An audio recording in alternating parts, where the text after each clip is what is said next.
It's time for the show that brings the magic right to your speakers. Ears up!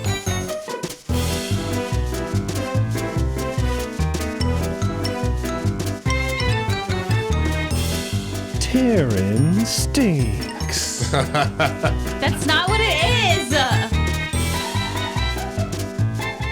Taren stinks.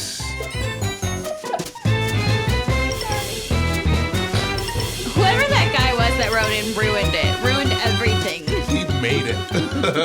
It's ruined. Taren stinks.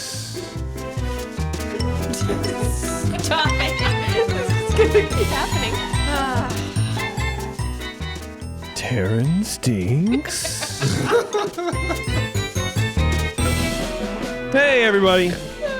This is not the Taren Stinks show. This is Ears Up. And, true to form, we're clowning on Taren a little bit. Weird. Have a little fun. That never happens. It doesn't, which is, good for you because Taren stinks. Taren I didn't even want to talk about Taren Stinks this episode because I didn't have any. No. And now that's literally all we've talked about for a minute 30. In and of itself, a Taren stinks. It's true. That's so funny. Hold on, I need to go drink some tea and think. Okay. What? I don't know. It was supposed to be a good joke and it didn't work. You're right. Thanks again for joining us, everybody. We have a really good show for you. It is part 2 of Taren's History of the Walt Disney Company. Yes. We're excited about that. And then we have another window on Main Street from Bev. Yep. But before we do that, if you're not following us on social media, you should. Because, we're fun and people like us, I think. If you have feedback on the show, that goes to Taren, Taren. Send compliments to Terrence. You can say hi to Bev. Anything else comes to me, Jason, and it's all at earsup-podcast.com. Don't forget to check out, the blog. Yeah, blah, blah, blah. Support us. Go to the website, the Amazon link. If you do any Amazon shopping, which more and more I've been doing a lot of Amazon shopping. So everyone does, I think, right? That's kind of the new way to shop. I don't want to go to the store. I'll wait a day and then get it shipped to me. I don't want to, put up with stores. Anyway, we have an Amazon link, so you click on the link first, then do all your shopping. Actually, you click on the link and then bookmark it, and that's your, bookmark. Stop typing in Amazon. No one wants to type things anymore. And it helps us a little bit. We get a little referral cash, and it helps keep the studio alive. So that's cool for us. And then you can also sign up to be a recurring donor, or you can donate one time if you want to give us $10, because this is our 61st show. And if you've been listening since show 1 and you haven't donated anything or shopped on our Amazon link or bought a churro shirt or a pair of Covers, what are you doing, man? I mean, come on. What are you, a millennial? Everything's free now? What are you, voting for Bernie Sanders? I don't know. That was a joke. I don't even know what it means, but I thought it'd be funny. You can also go to getcovers.com and buy some Covers or churro shirts. They're also on Covers right now, getcovers.com. Our friend who designed the shirt, Lulu, she has a little sad beer bottle on tpublic.com. So you go to tpublic.com and search Beer Me. Well, apparently my cellular telephone wasn't turned down all the way. Nope. I feel like you should have to read that out loud. It's Warren complaining because someone didn't get his name right in an article or something like. Anyways, whatever. So yeah, that's us. Taren, I almost called you Warren. Let's get in some feedback, please. This one is from Mark. Dear Ears Up cast. That's us. Yes, that is. During a recent visit to the parks, my wife and I discovered that the railroad and the Mark Twain being shut down is not all bad. I hadn't thought about it, but the engineers and operators were not just laid off for 2 years while Star Wars Land is being built. Instead, they are at the attractions ready to share stories and history. At the Main Street station, the Lily Bell is on display, as well as one of 5 locomotives, which are rotated out weekly. Wow. Next time you're at the park, seek out engineer Mike. He's amazing and would be perfect for a show about the history of the Disneyland Railroad. He told us history, facts, and fun stories about working on the railroad during his 19,000 Grand Circle tours. Wow. Whoa. They say we spent about 45 minutes talking to him, and the whole time I'm thinking we should record this for Ears Up. You should. Well, hey, next time you're at the park, get his contact information. I'd love to interview him. Yeah, that'd be great. Sounds like they've got time. Yeah. One of the fun facts he pointed out is that the Lily Bell is put away during rainy days because she leaks. He pointed out the rotting wood on her top. The New Orleans Square train station is open as well, and you can cross the tracks to the telegraph station. I saw that, and it was open when we were there at the parks, really? and I didn't know that you could do that, or else we would have totally been there. That's awesome. Yeah. I knew they were telling stories, and you could go up to the train, but I kind of forgot. But if I knew that, yeah, that would have totally done That's really that. cool. Yeah. At the Mark Twain, just ask and you will be given a private tour of the boat, including the wheelhouse. And despite it being docked, you can still get your pilot certificate. Oh, wow. That's cool. Nice. Thanks again for the fun and entertaining show, Mark. Thanks, Mark. Awesome. That's great, Mark. I have a whole show to do. I need to get my tongue working. Yeah, you all right? Yeah, I'm just, that's all right. I don't know. It's late. Look, it's late, man. What are you going to do? Are you ready? You want us to kill some time? No. I'm just gonna say something real quick. It's funny because she's trying to get loose, and every couple seconds, she just kind of sticks her tongue out like a lizard. She's just sitting there. She's just every couple seconds. She has tongue Tourette's. I feel like my tongue's too big for my mouth right now. That's swollen. Well, Taren, yes, go ahead. Shoot, I have a clip for you to play. Oh, you didn't email it to me. I know. Go ahead and do it now. Okay. It's all right. Well, while you're emailing him, talk. I guess I can talk and ask, do you want me to move into the other room and run the cameras for this show since you will be occupied? I was just going to keep it on the main one. Okay. It's up to you. I'm happy to do whatever. Okay. So I just sent that to you. There it is. Oh, you want to play right now? No. Okay. I just realized, oh my gosh, I can't believe I did this. I've been so excited about this show, and I totally screwed this up. You didn't screw it up. It's totally fine. Okay, well, there's a time that I need you to start it at that I forgot to send just now. Okay. You can also just tell me right now. 12:54. Thank you. Okay. Okay, so you'll tell me when to start it. Yes. Okay. Yes.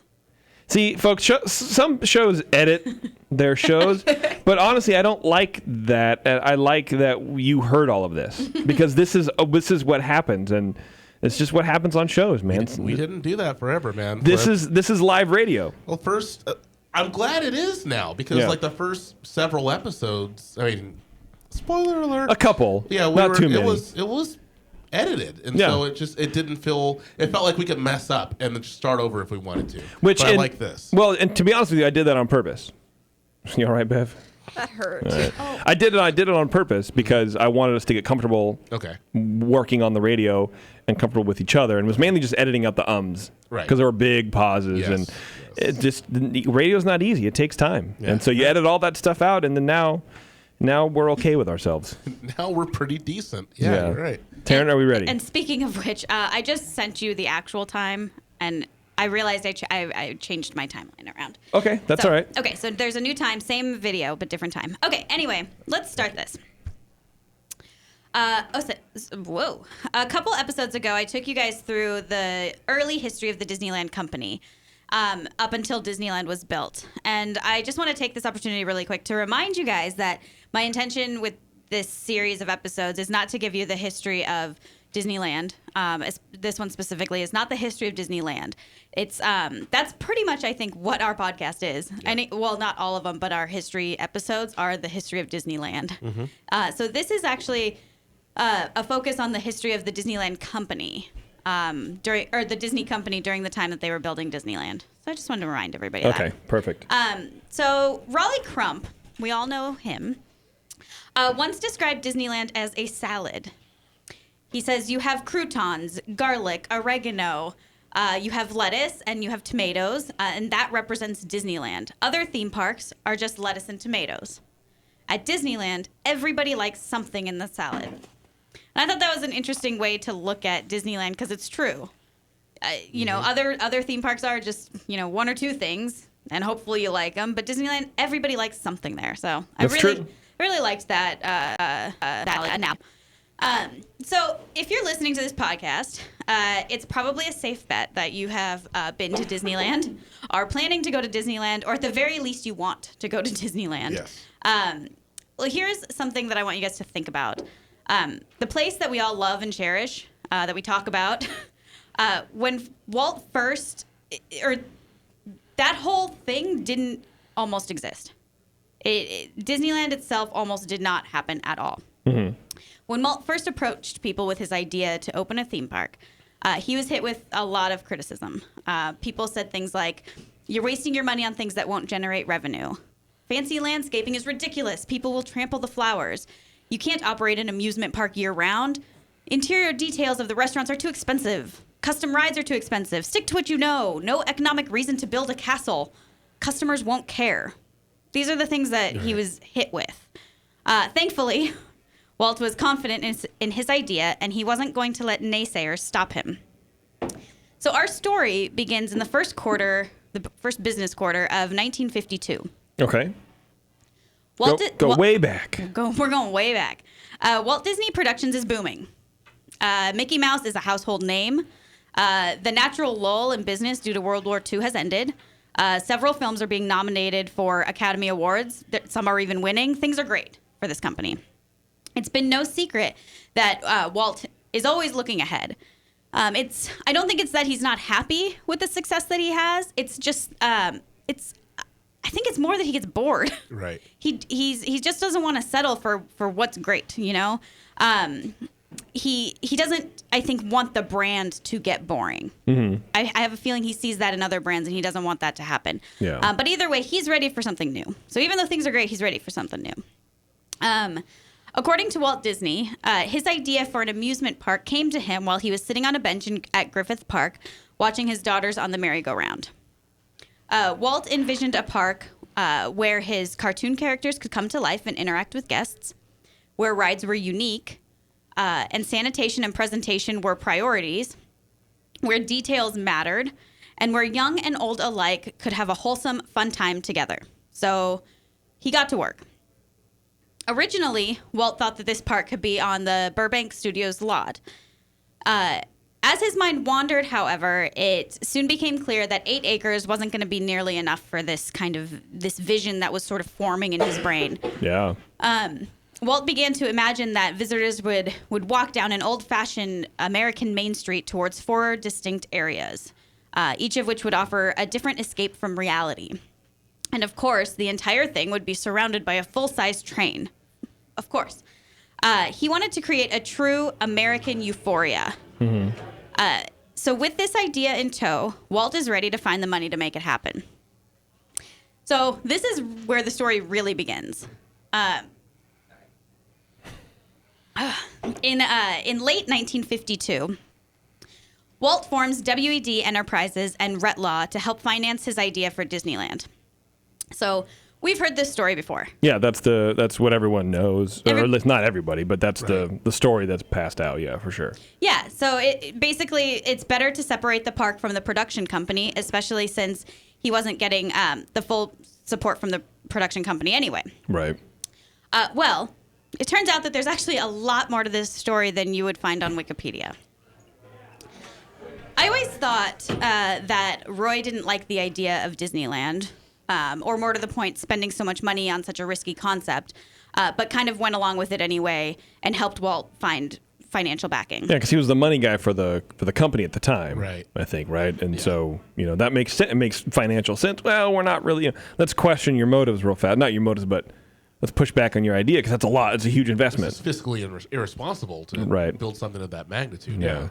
Yeah. Well, that's not really the case. In fact, in all of the research that I've done for this podcast over the years, I've never heard anything about the brothers being in true opposition of anything. So we know that Roy kind of wasn't into this idea, right? But he goes along with it. So you kind of think like, well, he couldn't have been that against it, right? Yeah. I mean, the only thing I've ever really heard for sure was when we were talking about the gold leaf spires on the castle. Right. Where Walt wanted to do it and Roy said no, they went on vacation and Walt just did it anyways. Yeah. That's the only thing I can think of. Right. And at the very least, I think a lot of these articles that we read, they kind of sugarcoat the brothers. They're brothers. They're, arm in arm all the time. Yeah. It's not really the case, at least during this time. In reality, this was actually a really huge turning point in both of their lives, both personally and professionally. Roy opposed Walt's idea for the theme park. Then, along with the rest of the board of directors of Walt Disney Productions, he actually blocked Walt's pursuit of conventional financing. Wow. So the guy in charge of financing is refusing to help Walt finance this project. Mm-hmm. And Walt doesn't know this stuff. That's not his forte. We already know that. Yeah. In fact, when Walt asks him for company funds for the project, Roy offers him $10,000. This was intended and received as an insult. Right. Walt determined. Here's $10,000. Right. Yeah, I know. Really? Go buy some envelopes with the company name on them. Right. What are you gonna get for $10,000? Well, it's the 50s, so that's what, $4.6 million. Yeah. I mean, he built the park for $15,000, Right. so really Roy's the hero. Right. Yeah. I think we should all just take a minute and applaud Roy. So Walt, determined, desperate, and resourceful, decides to borrow money from his family's life insurance, and forms WED and Retlaw to merchandise the name Walt Disney.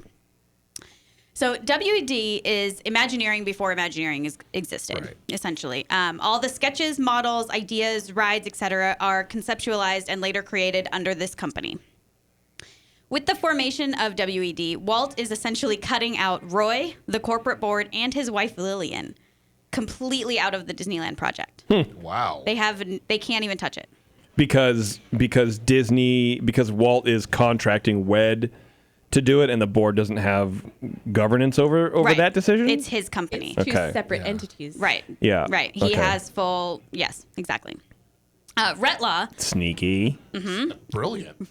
Yeah. That's actually Both. It's Surprising, both. surprising for Walt to make a decision like that. That's, He was so He confident. was determined. Yeah, and you hear people sometimes go, "Oh, Walt wasn't a genius. He was just, he in the right place at the right." No, that's he was a a genius. sound move. That is a genius move. yes, it is. It just is. I mean, Seems like he was a little spiteful, too. just a bit. Oh You yeah. can't do this then. He's a little angry. Sure. And watch me. Watch me not exactly. do it. So aside from WED, he also creates Retlaw. And this was created for Walt to obtain approximately 5% off the top of virtually every piece of Disney merchandising. So every merchandising deal, he gets 5%. And as we know, this was a booming industry Yes. at this time. Yeah. So creating Retlaw was a particularly bold move for Walt, not to mention a bit of a slap in the face to Roy and the rest of the board. He basically cut himself off from the rest of his family, and he risked annoying the Disney shareholders, because Disney was a publicly shared company at this Publicly time. traded stock. Yeah. Publicly traded, yes. Yeah. So he risked annoying his Disney shareholders, since it looked like he was diverging corporate funds into his own pocket, Right. which is pretty much exactly what he was doing. Which is kind of what it was. Yeah. yeah. Sort of, I guess. It's No, I shady, maybe. It's what he was doing. He Yeah. was taking money from his one company and giving it to himself because they wouldn't give it to him. And Well, but yeah, I mean, I don't know. Was he? Because he contractually was receiving funds for, merchandising. so it was for his name. Yeah. So things that had so his the name. Disney company was paying him under Retlaw for use of his name. Yes. Okay, got it. Wow. Yes. Okay, yeah, then I see that. Yeah, now. no, Okay. that man was a genius. Yeah. Right. That's not But you can- embezzling, is it? It's not. No, because it's It's his name. because And he set it up to be that. So Wow. it's all above board. It's all contractually bound. Like this is. Yep. This is all totally Seems legal. I changed it so- weird, money laundering. It totally that's what does. it seems. It feels Well, like it. But It it's is because legal. he's like, I know, look, the money. Essentially, I think he's going. The money's there. Right. So you guys are just messing me around. So you know what? Forget you. I'm gonna force you to give me the money that is mine because Right. it's built on my name. So this is the legal way that I can do that. And I'm Right. gonna change everything. So I mean, wow. I want to know who his advisor was, because this is amazing. But it goes back to what we talked about in the last show, is that once you have money, you start hanging out with people who have money, and they know how to continue to make money or to keep your money. Yeah. So, I mean, even though Roy wasn't on board, there had to be someone talking to his ear saying, this is what you need to do. I gotta make some money. Yeah, right? Tell me I about it. know. We need to get We rich would all be first, so and then we genius can if make we some all had money. Oh my Right. goodness. So anyway, Walt and Roy, they actually feuded for nearly an entire year about the formation of WED and Retlaw. And during this time, they would only speak through their secretaries. Yeah. That'd be awkward. On a side note, around this time, Roy was known for telling people the story about how Walt would often pee the bed they shared when they were little. Aw, Roy- that's so mean. Roy would say, he peed all over me and he's still doing it today. And Walt agreed, saying, I peed on him then and I'm still pissing on him. I mean, like, can you imagine this situation? Like, Uncle Walt. why is none of this on Wikipedia or anywhere in the internet? Like, these are the juicy details that we want to know. That is right? great. Like, I don't know. I felt like I was like watching the Kardashians when I was reading this stuff. I was like, wow. I don't know. It makes me feel like they're more human. Please don't ever, I just did, and I'll do it ever again. compare Walt to any of the Kardashians. Specifically, Chloe. Keeping up with the Disneys. Oh my goodness. I'd watch it. I'd watch a marathon of that. Yeah, I would. So, considering where we're at today, I've peed on him then, and I'm still peeing on him. Great. it's bad. It's so good. But for a second, that's great personal PR. That's PR. And I'm sure they Because- kind of both knew that, too. Because Roy was saying it as a slam, and Walt spun it in a positive. Yep, absolutely. God, he really There's is no so such thing good. as bad press. Yeah, absolutely. So, so considering where we're at today, Yeah. I mean, you guys can probably guess that the resolution to all of this drama pretty much came almost entirely on Walt's terms. Yes. Because the place got built. So in 1953, in March, the board of directors of Walt Disney Productions agrees to license Walt Disney's name for 40 years. They give Walt a personal services contract for 7 years for $3,000 a week. That comes out to about $1.09 million for 7 years. $3,000 a week. Yep. You and I just looked at each other like, That's Yeah, that's a lot. $3,000. I don't even make that in a month. it's $3,000 a week in 1953. Yep. Wow. 1.9 million. That's $18 million. Yep. Also, roughly 5% A week. a week. So aside from the 40 years licensing the name, $30,000 a week, roughly 5% of what the company collects from the use of Walt's name on anything outside of production. He also gets that.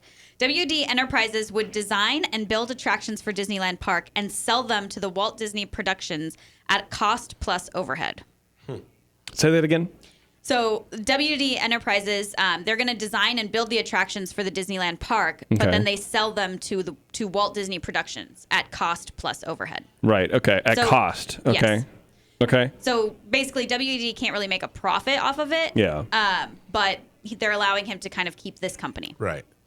This new deal caused 3 board members to resign, Wow. and the others are hesitant but approve it. So he won big time. Yeah. So he was saying, and I don't know if you would know this, but contextually, like, what is he saying? Look, I know what I did. Maybe have been bold. So I'll tell you what. So you guys don't get super hyphy right now.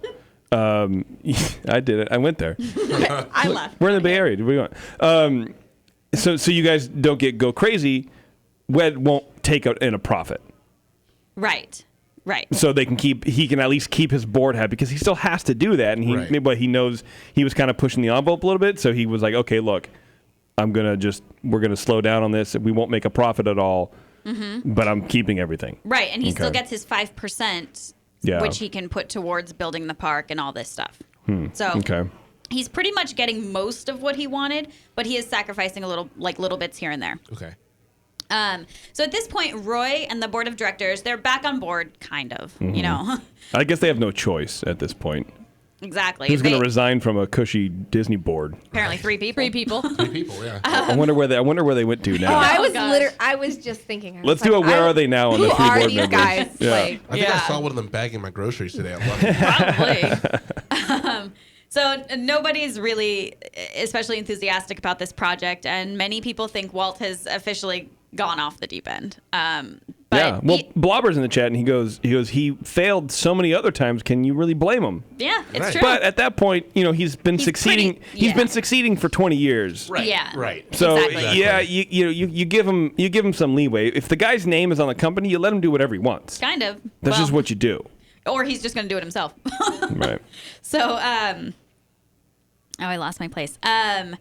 Even though Roy still disagrees with Walt, he stands by his brother and convinces others to do so as well, which is kind of how this sort of came about. That's nice. However, but this whole stand by my brother thing, it's just not as friendly as you would think, and it's not as friendly as a lot of the articles will make you believe. No, history has a tendency to gloss over the bad and focus on the good, especially with a guy like Disney. Oh yeah, so definitely. I can see it, but it's really interesting that it's kind of not widely known. To me, you take the good and the bad. Right. And you take them both, There you and then go. you have the facts of life, right? Well, oh my I love goodness. you. I So- love you. I wish I knew the second bar, or stanza, or whatever. Stop it. Sorry, Taren. I'm listening to you. And Yeah. Sorry. So am I. Sorry. As I read, it's from Ladies Man. Sorry, go ahead. who has seen Ladies Man? Right here. Oh my God. The 2 ladies men. Yes. Am I right? I got my Kavasi. Yeah. As I Anyway. read. Anyway. So this agreement, back to, the podcast, this agreement that came thing. only a few months after Walt created WED. So Roy has not forgotten this, and Walt hasn't forgotten the initial $10,000 offer either. In fact, at this point, even though the agreement has been worked out, Roy and Walt are still only on speaking terms through their secretaries. Wow. So don't by any means think of this as like an amicable business deal, because it's not. Roy, however, sees that Walt is basically funneling money out of Walt Disney Productions to fund Disneyland anyway, and he's done it completely legally. So what choice does he have? Right. Like you guys said, he doesn't have another choice. He either jumps on board, or if he doesn't, Walt Disney Productions is at risk of a serious decline in profits. And since Walt's just determined, there's just nothing he can do. I wonder how much of that was also, he's sacrificing everything we've built, plus he's funneling personal money into it. He has to believe in it. Right. So, he's been right since the 30s. Let's give him a break. I believe in him now. I wonder how much of that is that. He pushed hard enough for them to take him seriously, sort of. Well, I think anybody's going to take anybody else, especially a family member, seriously in a business venture if they're pouring tons of money of their own personal money into it and spending money. Starting corporations, you and I started one. It's not cheap and it's not easy. Right. So it takes a long time and it takes a lot of money. So if you're willing to put your personal money up, I think after a while, other people are going to start going, okay, you're not just asking for a handout. This is something you really want to do, and you're going to do it regardless, so maybe I'll help you and get a little taste. Yeah. No. Yeah. So the bottom line is Roy's a businessman, and it's in the best interest of himself, his family, and the Walt Disney Productions Company to jump on board and make Disneyland a success. Mm-hmm. And so that's what he does. The next month, in April 1953, Walt Disney commissions the Stanford Research Institute to advise him on the best location for the Disneyland park and to perform an analysis of amusement parks and public attractions. Just a note, the cost of this research is $32,000. So that $10,000 wasn't even going to get them to this point, which I thought was kind of funny. And I came across this really great article about Catherine Hull. I'm sure no one's heard of her, but she is the a Stanford Research Institute secretary who documented all of this research. And it was such a secret project that she couldn't work during normal business hours. She had to stay late and work weekends to type up the research that they were finding. And she recalled in the article that, quote, this was long before computers. So the work was all, right? Right. So the work was all done on typewriters and everything would have to be proofed and came back for corrections. So she's doing this over and over again. One time we had a large table of numbers. So they're doing Excel spreadsheets on a typewriter. I had never even thought about this. Crazy. I don't want to think about that. I know. I mean, imagine Awful. how. Well, I imagine that they have like a ditto machine to like run the grid, but still, that's Maybe, yeah. Crank down, Right. crank space over, crank down, space over. My whole life One. is Control C, Control V. Right. Yeah, exactly. What? This is so- when people actually worked. Yeah. Yeah. Ain't nobody got time for that. So she says one time we had a large table of numbers and we had a typewriter that had a 30-inch carriage. Wow. Right? And it could type out this whole frame of numbers. It was amazing. Every item had its own budget. And that's when I realized the grandeur of the investment. It was such a new concept that we had no idea how the public would respond to it. The people from Disney were much more optimistic about it. So I just thought that was cute. It's just kind of one of those outside perspectives of like, she didn't know what she was getting herself into, sort of. But Right. It had a typewriter that could type in a 30-inch space. Right. In one. Wow. And she was like basically the first person to know about this stuff Yeah. outside of all the business folk. Jeez. I'd love to see that ledger. Yeah, right? Yeah. Disney later commissioned the Stanford Research Institute again to pinpoint a 100-plus acre area location in Southern California. So they kept using this company. Right. Not company, I guess, this institute. In July 1953, Walt had his first meeting with ABC president Leonard Goldenson to negotiate a deal for ABC to benefit from Disney's name and inventory of films in exchange for financing what was then being called Disneylandia. A deal was not reached, but Leonard was optimistic about the project. Meanwhile, in August 1953, Roy Disney meets with the Stanford Research Institute to go over the results of the Disneyland location survey. Of 10 possible locations, an area in Anaheim along the Santa Ana Freeway is chosen. The 160-acre Orange Grove, that's 8.8 White Houses, for those of you keeping track. Nice. On Ball Road is then purchased for $879,000. That is insane. Really? Mm-hmm. The Times. first 160 I know, acres. man. Yeah. So things are really starting to move along here. They've got the idea, they've got the big guys on board, and now they just need the money. So a couple weeks later, on September 24th, Is that your cue to have me play the thing? Just get it ready. Roy. Sorry, Taren. That's the cue to be ready for the cue. So Get ready. Taren's reading, and she doesn't even make eye contact with me. She's assuming I'm watching her, and then she turns her finger in a circle, like roll the footage.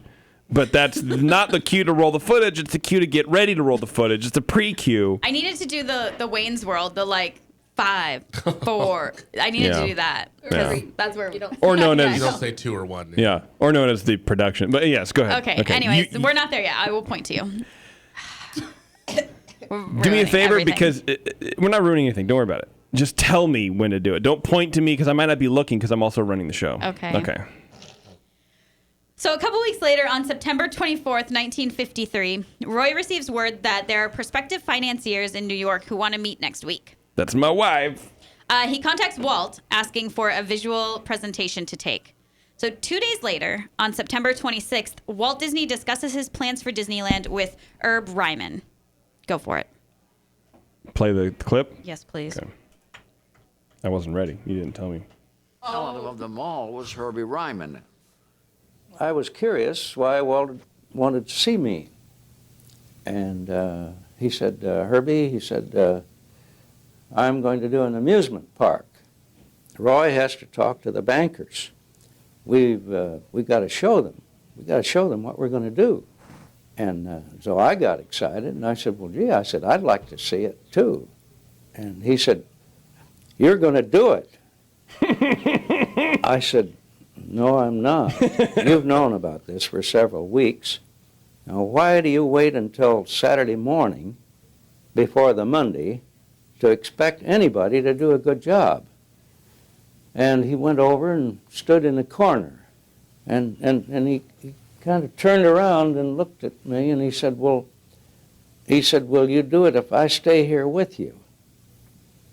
So, of course, Walt, as you know, was a very persuasive person. Okay, you can stop it. Taren Sting.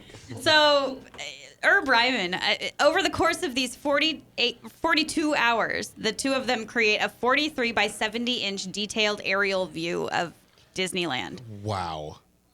Yeah, so Walt knew about this for weeks, let alone for 2 days since Roy told him he was going to need this. So how many? And then he goes to How much coffee, cigarettes, and alcohol do you think happened? $10,000 worth. Enough to fill 4 White Houses. Right. Get that $10,000. I mean, so the interesting part about this whole thing is that Herb Ryman didn't work for Disney at the time. Okay. This shows the genius of Walt, because he knew that if you push people and you believe in people, they can do things that they never thought they could accomplish. Who would ever think to do that? Yeah. Say, you know what? Hey, you know what? This Saturday, I have this thing in my head, and you're going to draw it out. Yeah. Within the next 2 days. He's like, no, I'd like to see it. No, I'm not. You're going to do that. No, I'm not. I'm not going to do that. What are you, So then crazy? he goes sulks in the corner for a minute. Yeah, exactly. Right, And he's- I like how he turns around a little bit. I know. And then well, I'll do it if you do it. Yeah. Right. Part of me wishes that he literally went and stood in the corner like on timeout. Like a Right. dunce. Like just a dunce notes to cap. the, just like. You know what I mean? And then Like and he then was put on punishment. yeah, and then turned around and was like, Can I come out now? "What if I stay with you? Right. Which also Come was he out of the really, corner, get into bed with old Uncle Herbie. It's fine." Did he think he wasn't gonna stay there with him? Like, hey, here's my idea. I'm gonna go take a nap. Like, Well, and I think the genius of Walt is how he dealt with people, as we've talked Right, about on the shows absolutely. before. He knew how to wrangle people. So I wonder, and this is never going to be proven for sure, but if he was planning on staying with him anyways. But Right. I think part of the trick in managing people is making him think it's their own idea or Yes. that they're getting something. So instead of going, "Hey, we're going to stay here," Like and they're negotiating. and I'm going to stay here with you, and we're going to do it, and he's like, Right. "Pff, "No." But if you Yeah. when you introduce that option, Yeah. then I think it becomes a much more powerful gesture because you as a manager are acquiescing. You're saying, yes, I realize I'm putting you in a bad spot, and so we'll suffer together. Instead of saying it all up front and just Yeah. mean anything. It's directing. It's a magician's trip. Yeah. That's exactly what it is. funny. Yeah. So Herb Ryman did not work for Disney at this time, which I thought was just hilarious that he convinced this guy that he doesn't even work with. He had left Walt Disney Studios nearly 10 years earlier to work on a few films with 20th Century Fox. But as Herb said himself, Walt is a very persuasive person. Well, it is Herb. It's not. Herb. It's like herb is there's your English thing, or no, it's the other way around. But it's not like the herb. It's Herb. Herbie is Herb. Like Yeah. Herbert. Herbie. Okay. Yeah. Herb. That's why that's part of why the English just call them herbs. They don't call them herbs. That makes sense. They're herbs. Oregano is a herb. Okay. Yeah. I like Anyway, it. Okay. please So continue. as Herb said said himself, Walt is a very persuasive person. And not only did he create this presentation piece, but he also signed on to work for Disney once again. Nice. Yeah. Whoa. That's my word. There's an echo in this room. So Herb had a keen eye for aesthetics. He was also the Actually, guy, go back to herb. I like it. He was also the guy who flipped the castle around. Oh, So really? Have you guys? I think have heard this story Yeah. before. So a big group of Imagineers were standing in a boardroom. This is later on a little bit. We're standing in a boardroom with the model of Disneyland sitting on the table to present to Walt. Herb walks in, sees the castle, and goes, "That doesn't look right." He picks it up and turns it around. And the group is panicking, and they're like, "Stop it! Put it back! Walt is gonna walk in. He's gonna be mad." And I just see these little engineers at the time. And Walt walks in, of course, and everyone's like, "Oh my gosh!" And he goes, "Huh, I like that." And that was it. That's how it stayed. So he had a keen eye. I guess I could see why it would be facing. So, like, the drawbridge is on the other side towards Fantasyland. No. So the drawbridge stays, but the castle itself, Is what they backwards. modeled it after, is actually the other way. Which makes no sense. Oh, I thought you were saying that, like, the trellis, the opening as you walk into it, is facing Fantasyland, and he literally just turned that around. So if you were walking into Fantasyland, you'd essentially be walking in the back door. Yes. Yeah. That's what you are now, yeah. Stupid. Well, especially since before they did the remodel to make it medieval, the Fantasyland all looked like the inside of the castle from the movie Sleeping Beauty with the flags and everything. So it didn't remember make that. any sense. But yeah. Well, Yeah. if it works. So Herb also went on to create the designs for Main Street USA, Sleeping Beauty Castle, New Orleans Square. He also contributed concepts to Jungle Cruise, Pirates of the Caribbean, and attractions featured at the 1964 New York World's Fair, including great moments with Mr. Lincoln. So he's a pretty important dude. So anyway, Monday morning, September 28th, 1953, they got it done. Roy takes the drawings that Herb and Walt worked on and a 6-page portfolio to New York to show investors the plan in order to secure financing used to develop Disneyland. Unfortunately, this doesn't go very well and no deals are reached. While in New York, Roy meets with CBS TV executives who it turns out are also not interested. Similarly, NBC's parent company RCA, while intrigued, stall in making a commitment. The potential investors just aren't seeing the vision, much like the original board members. They just don't see how this can be a lucrative investment. However, having already had an initial conversation with Walt, ABC's president, Leonard Goldenson, does see the vision and eagerly agrees to a deal. The final agreement includes a $500,000 investment from ABC Paramount, a guarantee for $4.5 million line of credit, in return for 35% interest in Disneyland Park. Ooh. Wow. And a weekly 1-hour TV program with Disney film and production for TV. ABC will pay Disney $5 million per year for TV programming over the 7-year contract. Nice. Wow. $500 million. No, $5 million. $5 million. Okay, $5 million. Yeah. But All right. either this is an enormous package deal. Yeah. Like even for now, like this doesn't happen today. It didn't happen then. This is This is the golden age of television, right? Yeah. That's exactly what this is. People had 4 channels, and that's it. Yeah, and radio. And ABC was newer at the time, and apparently they just had a ton of money, but they threw it all at Disney. And also, I'm not trying to beat a dead horse, but that amount of money back then is so much more than what it is right now. Yeah, definitely. Oh, absolutely. Add a 0. Yeah. Yeah. So by 1954, the Disneyland shares break down like this. So 35% ABC owns. Roughly 35% ABC owns. Okay. 35% Walt Disney Production owns. 17.25% Walt Disney himself owns. Wow. And 13.8% is owned by Western Printing and Lithography Company. Weird. Right. So they are the publisher of the Golden Books. Okay. And the Little okay. Big Books, among others. And in 1933, they gained exclusive book rights to all licensed Disney characters. Wow. And for that reason, they basically became investors of this project. Wow. That makes sense. And it was not even necessarily like a question. It was just because they had this kind of tie, they just sort of became investors. So April 1954, it's time to start hiring people to build this dream. One of the first hires was Admiral Joe Fowler. He was a retired rear admiral for the U.S. Navy with a master's degree from MIT in naval architecture. So he was real dumb. Right, he's Yeah. a stupid guy. Right. Stupid guy, coward. Yeah. All of that. Walt was looking for a naval expert to help with the construction of the Mark Twain riverboat. But after seeing the tract housing construction site in San Francisco that Fowler had been supervising, Walt decided to just hire him on to supervise the entire Disneyland project. Here, Sure. Hey, I'd like you to build this boat for. Actually, I want you to build this park for Hold me. on, I'm working on an estate right now. Oh, you can do apartments? Hey, why don't you do everything that nobody's ever seen before? Right. Love it. Love that. Yeah.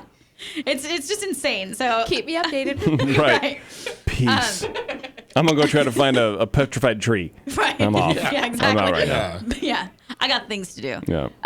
So anyway, after Disneyland was completed, Fowler stayed on as general manager for the park for the first 10 years and assisted with the construction of Walt Disney World. He retired from the Walt Disney Company in 1978, though he continued on as a consultant. And I have a quick fact. Okay. The dock that Why did you yell it? Because I'm excited. Okay, good. Facts are fun. The dock that holds the Mark Twain and the sailing ship Columbia when they're not running, the one across from the Haunted Mansion, Yes. it's named Fowler's Harbor. And in Walt Disney World, there's a ferry for the Magic Kingdom named also in his honor. That's nice. One of the ferries that takes you places. In April 1954, Walt Disney officially announces that Disneyland will open in July 1955, in 15 months. So Had construction been begun at this point? No. Okay. No. All This right. is the beginning of the marketing campaign. He knows he's going to be talking about it on TV. He's setting in motion the excitement of the project. But I think it's also possible that since there was still some resistance to this project just overall, Walt is also sort of putting all his cards on the table and saying, "Look, it's happening. Now the public knows. You can't stop me. We're doing this." And also, he isn't going to let this project take 5 years. He's anxious, he's motivated, and he's giving a short timeline. I think that he thinks that giving this a shorter timeline is going to motivate them and hold them accountable, just like he did with Herb. Mm-hmm. It's like, if you have 2 days, we're going to do it. Yep. If you have a week, we might dilly-dally on different things. Right. Yeah. So that's kind of my theory. So part of the reason, I don't know if part of the reason or part of the motivation behind that package from ABC about saying, hey, you have to do an hour show. Do you know if Walt did that specifically? Like if Walt negotiated that as a way to advertise for Disneyland? I know that's kind of the lore, and so I don't know if you ran across whose idea that the package was every Sunday Walt coming on TV. I didn't see that. And I don't know the if that's exact information answer, out there. Yeah, but from what I've read, it seems like it was kind of a two-way road. It was like Walt Disney's already this famous guy. Mm-hmm. ABC's kind of new. They're kind of melding these two things. ABC sees this as a good thing for them because they're going to get people watching their network. But Walt Disney also sees it as like, well, now I can show people this thing that I'm doing. So I think it was very much a two-way road. I feel like that was probably the easiest part of their negotiations. Yeah. But no, there wasn't really a whole lot of like staunch facts. Like solid facts. Solid facts. I mean, yes, it's a great idea. Hey, you're going to invest in my thing. You're giving me a public platform that hardly anybody has at the time. I'm going to use it to just market the thing that we're both invested in. Yeah. I mean, it makes sense Smart. for both of them. Yeah, it is. Smart. And people are excited about it, of course. So 1 month later, in May 1954, Walt takes ABC's suggestion and changes the name of Disneylandia to Disneyland. Thank goodness. Yes. Yeah, for sure. Disneylandia doesn't really roll off the tongue. No, it's awful. Meanwhile, key Disney staff members begin touring major American amusement parks, learning what not to do, which I thought was interesting. I never really thought about that. That somebody's got to go and be like, oh, don't do that. And honestly, just real fast, what a shift it is, I think, for people to build. Okay, you're building a theme park, essentially, amusement park. There's other amusement parks in the country. Instead of saying, go and figure out what we're going to do, it's what not to do. And what a cultural shift. And already you're going to point out negatives, so you make sure that we're not going to do this and this and this. Right. Not what are we going to take from other parks because we're innovating on our own. Like what a managerial cultural shift. Yeah. In the company. It's really surprising to me that if you look at what was going on back then, you look at a lot of the theme parks. A lot of them were the more of the beach kind of theme parks, and that they took nothing from that for Disneyland. And then when they get to California Adventure, they take so much of that for the whole Paradise Pier and everything. So I mean, even them deciding, what they're doing with this is not working well.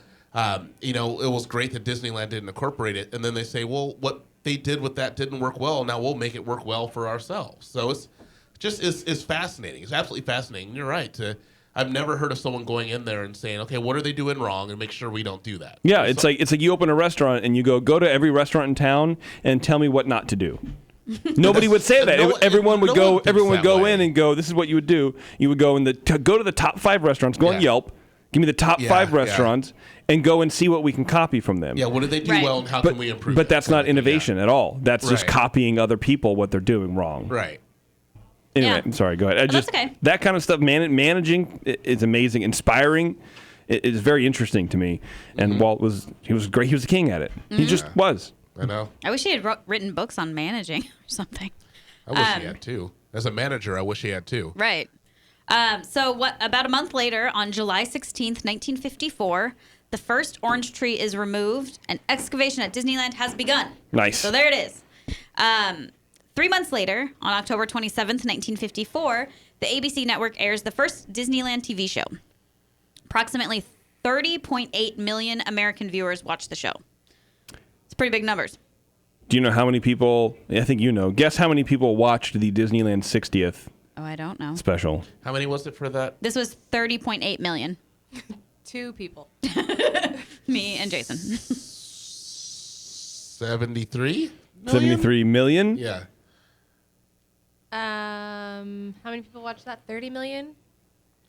0.2, 0.8. 0.8, I think closer to 50 million. 6 million. Are you Are you serious? kidding me? 6 million people tuned in to the Disney 60th special. Wow. Wow. Really? Yeah. That actually makes me super sad. Yeah. Keep in mind, 1954, you had less people, Yeah. you had less TVs, Less to do. people were less connected, there was no internet. And I don't know if it was streaming, because we watch it streaming, so I don't know Yeah. if we count it or not. But you had less preoccupations, and you had how many times? 5 times or the more people tuning in for this than the 60. I don't know. To me, that Wow. just shows how no one cares about TV specials anymore. Stop doing them. Yeah. Stop it. Wow. Or That is surprising. if they would have shown like a lot of the historical footage and a lot of the old Disneyland programs that they showed, Yeah. more people would have been engaged. I guarantee Yeah. you. But no one wants to see dance numbers. Sorry, Or- nobody wants to see it. I don't care, Grandma. Not Go to anymore. bed. Or they could have just done something really well and had, maybe 6 million people watched it, but they would all be saying what a great thing it Right. was. Mm-hmm. And now instead you have million people saying, meh. Right. And So that- next time 3 million people watch Yeah. it. Like Yeah. Of all the people we've talked to online and just in person, one person has said they loved it. Out of maybe 25 or 30 people. Wow. Anyway, I'm sorry. Go ahead. That's okay. Yeah. So then, so that was October 54, and then during the early part of 1955, the Disneyland show airs a couple progress report shows on the construction and things like that. They include in one of these a model of the Jungle Cruise attraction where they give a dry run along the bare earth route. So they're getting kind of this kind of inside scoop. It's pretty neat. That's so cool. That's what I Yeah. would have loved to see on the special. Right? Because I'm not trying to hunt on YouTube for stuff. I would have rather them just replay these specials. Yeah. Yeah. All of them. I mean, Every would've single been one of them awesome. from the day of until the opening day. Actually, I would have rather them replay the opening Disneyland special. yeah, that would have been Ooh, awesome. No. How awesome would that have been? Have I mean, you it ever was- watched that thing? I watched some of it. I don't care how terrible it is. it nothing is can awkward. compare to Adele Dazeem. Apparently, she forgot the lyrics I heard to that, her own yeah. song, but I think they edited that out of Yeah. the That's West probably why it Coast sounded feed. so bad Maybe for me. Because Yeah. I was like, what's wrong with her? She forgot the lyric. I don't know. It just who cares? Whatever. Anyway, continue, please. How did you not know that song? Right? So by March... She let it go. She couldn't hold it back anymore. So by March 1955, ABC sells out advertising for the televised Disneyland opening show.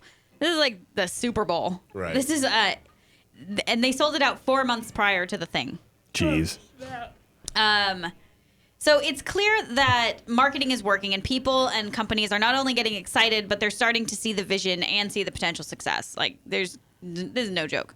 March 29th, 1955, as we learned in our History of Disneyland Railroad show, the Atchison, Topeka, and Santa Fe Railroad signs a 5-year contract with Disney paying $50,000 a year in exchange for the name Santa Fe and the company logo to be used on all Disneyland trains, stations, literature, etc. That's the start. They're paying. They're $50,000. That's like nothing. Yeah. well I guess to a railroad. I mean, at the time, you know, Yeah. freight was king, but still, Right. I think it wasn't as big as the train engine was in the early 1900s. Right. Like no one, I think by the 50s, everyone had, you know, cars on the superhighway. No one Right. cared, right? Yeah. But still, another smart move. Let's have somebody else pay to be in this place. Brilliant. You're paying for advertising, but it's not really advertising. Yeah. It's just properly themed, right? Right. Yeah, you're right. So also right around I should be a Disney historian. you should be. Also right around this time, Orange County, But I'm not. which is where Disneyland is located. Yes. Their plumbers and asphalt workers are staging a strike, and they're threatening to delay the tight schedule of building Disneyland. Right. Spoiler alert: they didn't succeed, at least in delaying it. However, they did. The strike did force Walt to decide between working restrooms or working drinking fountains, and he chose restrooms. Good call. What did he say? I didn't include that because everybody knows it, but I don't know it. I didn't include it. He said, well, he decided to have restrooms because he said, well, people can buy Cokes, but they can't use the bathroom in the street. Yeah. Yeah. So yeah. Again. Profound. Yeah. Smart. Well, and then he got criticized for that actually because people said, that, well, he just wants us to buy Cokes. He just doesn't even care. Right. Well, did you not want bathrooms? I mean, come on. Right. So anyway, it's July 1955. We are so close to opening day. A couple of private parties took place on Disneyland before the opening, which I did not know about. First, on the 4th of July, there was an employee appreciation party, which I thought was very nice. That is cool. They deserve it. They built this thing in a year. Also, Walt and Lillian held their 30th wedding anniversary party at Disneyland on Frontierland's Mark Twain riverboat. This was also before it was opened. So then we're at July 14th, 1955. This is 3 days before opening day. The Casey Jr. circus train makes its first test ride. And as we found out on our show about aero development, the Casey Jr. train had a tough time with that 25% uphill grade. Yeah. Causing... I think I can. I can't. I did it. Yeah. Pretty much. I'm hungry. If you haven't listened to that episode, you got to go listen to it. It's crazy. But it couldn't make it up the 25% uphill grade. And the first engine, the first car, started to tip backwards. So what they did is they added lead weights to the front car just so that they could temporarily open it on the 17th. So there we are. We're at the big day. We're at July 17th. Again, things that would not fly today. Right. They're like, absolute. OSHA would just like have that whole thing covered. Yeah. Exactly. They pretty much do now. Yeah. So it's July 17th, and you've probably heard about Black Sunday, otherwise known as the day that Disneyland opens its doors. As most of you know, this day was nothing short of a disaster. It was over 100 degrees. There were no drinking fountains. The cement on Main Street wasn't fully dried, causing women's heels to sink into them. And while it was... By the way, women still wore heels. Yeah. I was going to say the same thing. It was also a smaller park. I know, but it's amazing to me to think about that. But Right? it was a thing. Like, you were going out. Yep. It's like going to Sears back then, yeah. Now it's, I got my yoga pants on and my bra and my trainers, and I'm going to be here for 4 days drinking Starbucks. So different, dude. So different. Although I want to Not point better. out that I'm pretty sure that I'm totally on board with this yoga pants, exercise pants, and Disneyland thing. Like, it's something I'm going to embrace. Nice. We will not hang out with you. Don't lie. Yes, I will. You'll need my stroller to cart That's your crap true. around. I'll have a fanny pack. I'll have a fanny pack. Street fanny I don't need your stroller. And your kid should be wearing a fanny pack, too. That's true. Moving forward. Okay. So while this opening day was an invitation-only event, many people were very excited about it, and they were sneaking in over the walls, causing the capacity to be more than double what they had expected. Which, as you can imagine, caused lots of other issues. There are these are only a few of the issues that were actually talked about. There were actually many, many more problems on July 17th. A couple of which were the main electrical cables to Fantasyland were mysteriously cut, leaving guests stranded for hours on various rides. By those jerks at Knott's Berry Farm. Right? Like, who does that? How is that one that's not ever talked about? Exactly. Yeah. I wonder if it was those jerks at Knott's Berry Farm. Yeah. Legoland? No, not Legoland. So also, there was a natural gas leak in Tomorrowland, goodness. forcing the area to be roped off. You know. That'll happen, though. Right, no. It happens it's no big deal. everywhere. It's not like people smoked a lot back then. Oh. Yeah, right? At 4:30 p.m., the ABC television network airs the live 90-minute Dateline Disneyland show, broadcasting the opening of Disneyland Park. An estimated 70 to 90 million people watch this show. Again, It's the how many watched the 60th? That's great. 6. this is 90 million people watched the first one. That's like the entire population of the planet in the 50s, right? Just Yeah, right. close enough, man. pretty much. Some people watched twice. Yeah. But Yeah. with less TV.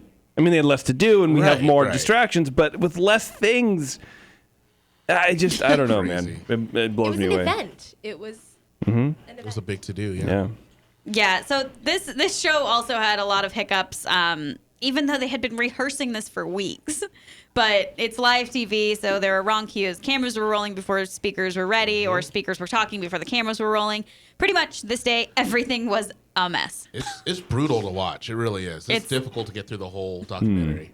Just the whole thing is awful. It's Black I'm totally Sunday. gonna watch it. I'm going to watch it, too. Oh, yeah. I'll watch it tonight.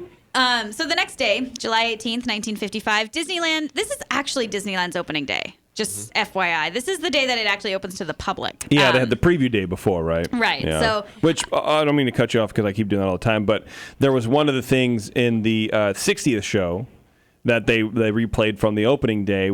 So the day before was like 28,000 people or whatever, and that's when all the celebrities were. And so we were talking to, like you said, Dexter from the Aero Development Show, and he told that story about how someone ran Sammy Davis Jr. off the road into in the Autopia cars. But you got to see part of, I think it was Walt saying hi to Sammy, pulling up in the Autopia cars. And if you look carefully on that footage, there's no middle rail. Yeah, you're right. Because as Dexter was telling us, I think it was that show, they only put that in after Walt went to a similar ride in Santa Cruz and saw that they had a guardrail. I think it was in the 60s they put it in or something like that. So it's just, kind of the changes. Anyway, I thought it was cool. Yeah. I noticed that immediately picked up. I was like, wow, look at that. Yeah. In about 10 minutes, he's going to be in a bush. I know, right? But it's fine. It's pretty funny. Yeah. So July 18th, Disneyland opened to the public. It's open on this day from 10 a.m. to 10 p.m. So pretty much the same hours as now. With general admission costing $1 whole. That's for adults, 50 cents for kids. The cost of 20 attractions range from 10 cents to 35 cents. And the first two guests are Christine Vess and Michael Schwartzner. And they are both given lifetime passes, which I thought was very nice. That's awesome. Yeah. Are they still alive? Can they sign us in? I don't know. All right. Unfortunately, the kinks from the previous day hadn't been worked out yet. A gas leak forces Fantasyland to close early. Fantasyland now. It's the roving gas leak. And shockingly, the Casey Jr. train shuts down operations due to the uphill grade issue. So it's right around this time, carnival owners in the U.S. predict that Disneyland will go out of business within 6 months. I like how they're talking to carnies for news and predictions. What do you think? Right. Yeah. Well, I'm glad you asked that question, Sonny. I think that this Disney's Folly is going to be gone. Kaput. See? It's going to be out of here. In the 6 months tops. I'd bet my life on it. I can guess your weight. Wow. Like it took me a second to catch up with what you were saying. Hence the delayed laughter. It's all right. Well, Used to it. in less than 2 months. Rude. And that took me a second. That's my wife.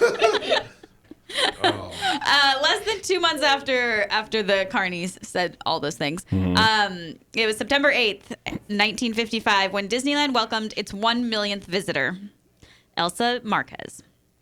On October 5th, 1950. Adele Dazeem. Elsa?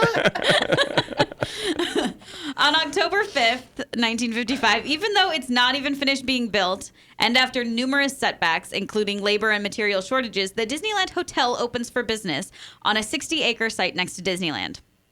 Now listen to this. On the first night of operation, there were only 7 rooms available for purchase. Wow. And an 8th room being used as a reservation and lobby area. Like, why did you open? So the lobby is a room. The lobby is a room, and there are 7 rooms available. Because that is, what, why? $20 a room? That's over $100 in profit already. I guess. It just seems so weird to me. And in fact, this hotel doesn't have its official grand opening until 11 months later in August 1956. Soft open. Right. Like, super year. soft open. Right. However, they did get things done fast because when it finally opened, the hotel featured 204 guest rooms and suites, and an Olympic-sized swimming pool, 17 distinctive shops, a cocktail lounge, and several restaurants. So, I mean, they did that all in 11 months. I guess that's pretty good. But, like, why open at 7 rooms? Why not wait till you're at 20, 25? Right. And then Yeah. So did they open and just keep those 7 going and then gradually add? Add them, Did they I not guess. Or did Yeah. they not add any and then 11 months later be like, check us out? No, I think they added gradually, but just it seems so weird. Like, It they does didn't have seem a pool, weird. Well, they didn't have anything. I don't yet. think that you can do that now because the safety issues Right. would be insane. Oh, yeah. And plus, everyone wants to make a big splash, but I think he's already made it with Disneyland. So I don't know why not. Why not open it up? You I you guess. you can make a couple $100, and I mean, but yeah, I don't know. It's Good very question. strange. Let's get the Ouija board and ask Walt. Yeah. Also in 1956, on November 24th, Yeah. actually until January 8th, was the first Christmas at Disneyland Festival. They had a parade and a concert. I didn't realize that Disneyland was doing that so early on. Yeah, neither did I. I thought that was kind of a newer thing, but so there's always been Christmas at Disneyland pretty much. So October 5th, But do they know it's Christmas? I don't know. Do they I know knew you were it's gonna- Christmas? Goodness. You can tell we record the second shows later Right. because everyone's punchy. Falling Yeah, a apart. little bit. It's like Yeah. a downward. Continue, Taren. So on October 4th, 1956, Disneyland welcomes its 5 millionth guest. This is 1 year and 1 month after their millionth. That's crazy. It is crazy. It's insane. I love it. Then on December 31st, less than 3 months later, they welcome their 10 millionth guest. Wow. So they went from 5 million to 10 million in 3 months. So, in 15 months, they hit 3 million guests? Yeah. Wow. I'm sorry. What is it that those carnival guys were saying? Those Crazy. carnies. Right? So let's skip now to 1960, which was an interesting year for the shareholders of Disneyland. Walt Disney Productions buys out Western Printing and Lithography. Am I saying that right? Lithography? Yeah. Okay, great. So Walt Disney Productions buys them out, buys out their shares of Disneyland, and they buy out Walt Disney's 17.25% share, and their 7-year contract with ABC runs out.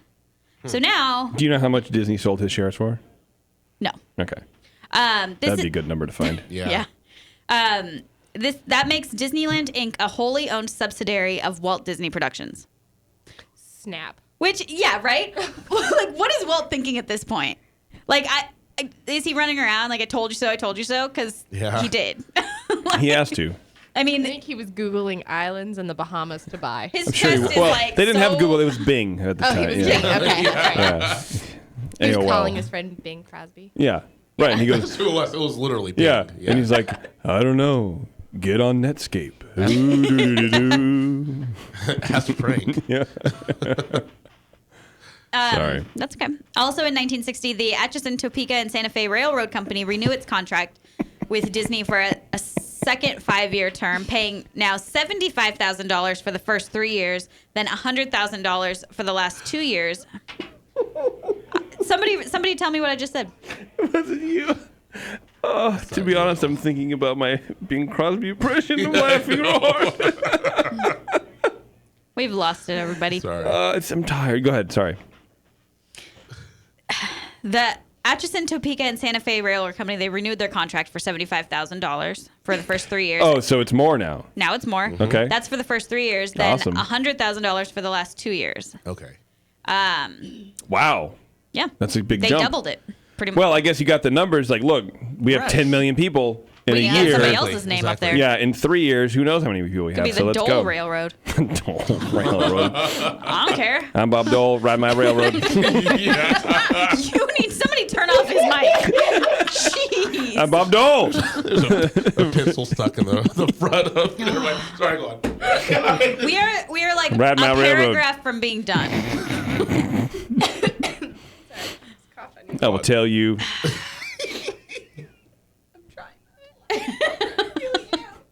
I will drive you around my railroad. I knew Can't it have wasn't the, done. Can't have the Bob Dole Railroad without Bob Dole. Go ahead. I don't even want to. I feel like Nope, do it. I need you. on August 12th, 1965, this is 10 years and 2 months after Disneyland opened. Okay. They welcomed their 50 millionth guest. Whoa. 10 years later. This averages out to about 5 million guests per year. So, At that point, you greet the 10 millionth guest. You know what I would have done? Oh, I would have made Roy greet every millionth guest, right? And be like, "Hey, Roy, come on down here, buddy. Helicopter in or whatever you got to do." But the 10 millionth, I would have made Roy greet them, and I would have just sat back, and be like, "How's that feel, buddy? yeah. You like apples?" Right. So, in 13 short years, Walt went from being seen as a crazy, idealistic nut job who couldn't even secure money from his own brother to the visionary and creator of one of the most profitable and highest attended theme parks in history. So, next time you're at the park, take a look around. Remember that if it weren't for Walt's unyielding determination and pretty much his inability to accept no for an answer, then all your favorite things that make Disneyland the happiest place on earth may have never existed at all. It's true. That's absolutely true. Yeah. And I will see you guys next time for the part 3. Wow. Taren epic in the true sense of the word. Yeah. Thanks, guys. Good job. So do those ears up awards. We did. I don't know. There's something. Well, I think that you're a strong candidate for best content show. I don't know. Yeah. I also, while doing this, I found other episode for the show. All the other podcasts will listen to it first. They will. It's actually really neat. I'm sure it is. All right, Ben. We don't know. Going through the main street, all the way down Main Street, all dedicated to the most. Right? So we've been down a little bit. People that are on the window. So Bev is here with the latest installment. Who are we talking about? We're going to talk about Wilson Phillips. Wilson Martin. Okay. Also goes by Bill Martin. Now, it's unfortunate. This is a cool guy, and there is not a lot of information out there on him. Yeah, so I was gonna. I know that he was part of it, and I was gonna include him, and I was like, I can't find enough, and I couldn't dive deep enough with the time frame, so I was like, here, Beth, you try. Yeah, there really, truly was not much out there. But what I was able to gather is that he was one of the first hired on, as Taren was going through listing her fun fact guy. He was probably hired on right about the same time. Born in Marshalltown, Iowa, June of 1917. Moved to Los Angeles in 1937. Graduated from the Los Angeles Junior College and continued his studies in architecture at, now I'm going to butcher this name, Coulinard? Okay. Chouinard. Okay. Sure. Yeah. Sure. Sounds good. Sure. Couinard Art Institute and the Art Center School of Design. After school, he worked as a set designer for 20th Century, but he left 20th Century when World War II started to serve as a captain in the U.S. Air Force, where he trained pilots and bomb raiders. Following the war, he worked at Panoramic Productions and eventually returned to Fox as an assistant director. In 1953, right when Walt was trying to get things started, Yeah. he decided to give Bill a call. Of course he did. Yeah, I mean, totally random. On the website I found this on, they called it a surprise call. A surprise call. Okay. I mean, of course it was a surprise. Because why not? Yeah. Right. I don't know. I'm still expecting Walt Disney to call me. Okay. Walt was seeking his help to create the new theme park, Disneyland. Bill accepted the challenge and went on to contribute to attractions such as Sleeping Beauty's Castle, Snow White's Adventures, Peter Pan's Flight, and more. When Bill first joined WED Enterprises, he and the other newly initiated Imagineers toured other amusement parks to figure out what they should and should not do for Walt Disney World. And I actually put a little note here in quotation marks. What a cool job. Like, Right? I would totally go to other amusement parks just to see That's the best job. what's going. Yeah, for sure. So this is my favorite. There's a quote that I took from D23, and it's, it's from Bill himself. And he says, one of our first ideas for Main Street was a corset shop called the Wizard of Bras. Yeah. The Wizard of Bras? Yeah. That was a real thing. That's amazing. Walt did not appreciate it. So it did not happen, but I was like, that's amazing. Totally shop there. Walt named him art director of Fantasyland. Among his other contributions included the layout of each Fantasyland attraction and later the Disneyland monorail course around the park. He added design elements to the Carnation Plaza Gardens, Bear Country, New Orleans Square, Pirates of the Caribbean, the Haunted Mansion, and Autopia. You can't win them all. There's always a stinker. There's always something. So in 1971, this is about almost 20 years after he started with the company, he was named vice president of Design at WD Enterprises, overseeing the master layout of the Magic Kingdom of Walt Disney World. His design projects included Main Street USA, Cinderella's Castle, the canal system, which I didn't know, the canal system, which crisscrosses Walt Disney World's whole property. Uh-huh. You know that? That's cray. Yeah. That's cray. 27,000 acres. Cray. Wow. He also designed various watercrafts, including the Admiral Joe Fowler, Richard F. Irvine riverboats. Yeah, like we're talking about. Steam launches and side wheel steamboats. In 1977, after 24 years at the company, he retired. He did return, however, to work on projects as the Mexico and Italy pavilions for the Epcot Center and the master layout for Tokyo Disneyland. Nice. He passed away on August 2nd, 2010. Oh, wow. His window is located above the bank on Main Street. Okay. And so since I wasn't able to, sorry, SARS. Since I wasn't able Zitka. to find a lot of information about him, I did find this quote from Marty Sklar that I thought sort of added, since there's not a lot of information. According to Marty, what you need in order to become a window, to receive a window, number one, you can only receive it on retirement. Number two, the highest level of service respected, it's considered the highest level of service respected achievement. And three, it has to be an agreement between the top individual park management and Walt Disney Imagineering, which creates design and concepts. Does that make sense? Yes. So it's not only management, So it's it's Imagineering saying, Yeah. yes, this person is They truly... deserve this. That's awesome. That's cool. Like, you have to do some stuff. I'm going to try to sneak my name on a window. With a Sharpie? Do you know that Steve Jobs is a Disney legend? He doesn't have a window. I think I knew that, but I choose to try to forget that. I just think. learned that today, and I was like, That was fairly recently, right? I think so. I think so. That's weird. It was sometime around the Pixar stuff. Yeah.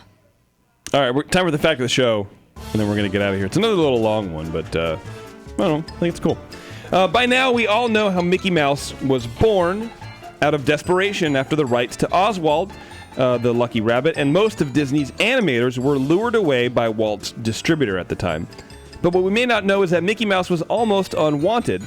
The first two shorts that Iwerks drew for Walt did not hold any interest for the New York distributors that Walt showed them to. At the time, you went to New York for all this stuff. Right. It wasn't until a film called The Jazz Singer showed him that sound in film was the way to go.